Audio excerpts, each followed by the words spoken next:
Mes chers compatriotes, bonjour, bonsoir selon l'endroit où vous vous trouvez.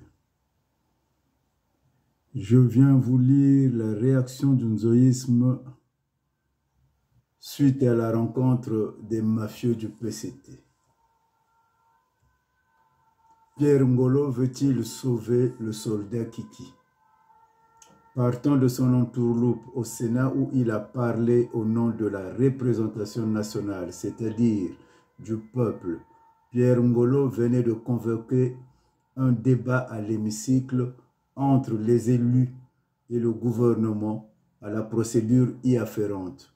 Il nous sert un plat aigre en convoquant une réunion entre le gouvernement et le bureau politique du PCT, comme si nous étions encore à l'époque du parti-État. Curieusement, certains esprits fragiles en quête de notabilité ont trouvé une fois de plus l'occasion de montrer leur côté risible et superficiel en félicitant le directoire du Parti congolais des tricheurs, PCT, qui une fois de plus prouvait à la face du monde que ce n'était qu'un conclave de mafieux, ayant pour but de saupoudrer la vérité d'une couche de poudre de perles-pimpin.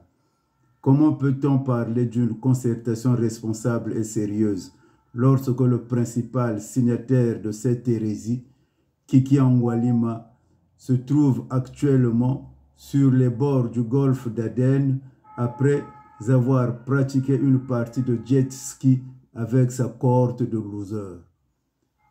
On ne peut pas prétendre faire l'opposition et se réjouir des manigances des criminels au Congo, au point de faire douter les regards pesant sur la vraie nature de ceux-ci.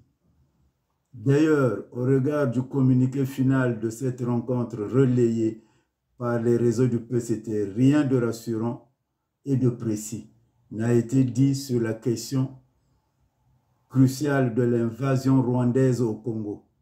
Comme à l'accoutumée, cette rencontre des hussards du PCT ne fait que confirmer leur incapacité et leur irresponsabilité quant à la question conséquente des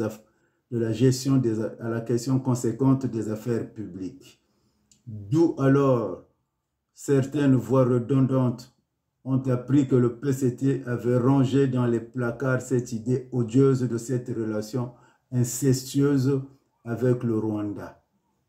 Dans tous les cas, que l'on monte, que l'on descende, cette question deviendra une épine dans les souliers en peau de crocodile de celui qui, depuis un certain moment, va trouver son inspiration sur les bords de la Lima en espérant qu'il ne va pas s'y noyer. Pour apaiser le peuple et se réconcilier avec ce dernier, malgré les épreuves qu'il endure, l'usurpateur des terres du Congo, Denis Sassou Nguesso, doit renoncer illico presto publiquement à ses accords dont personne ne veut et son hérésie afin de permettre une coexistence pacifique avec nos frères de la RDC.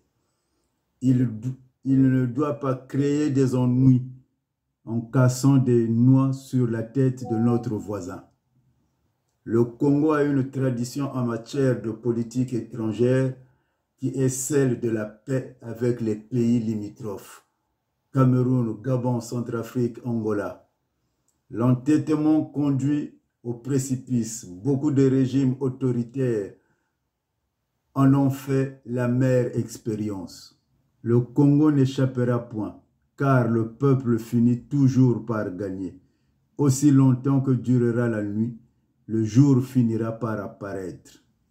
Armand Manziono, Boutelezi, Bouchinde, Bouaboucheleka, Bouavindu, Munabangungu, Wakala Mukwenda Mpukirika. J'en ai terminé. À demain, chers compatriotes.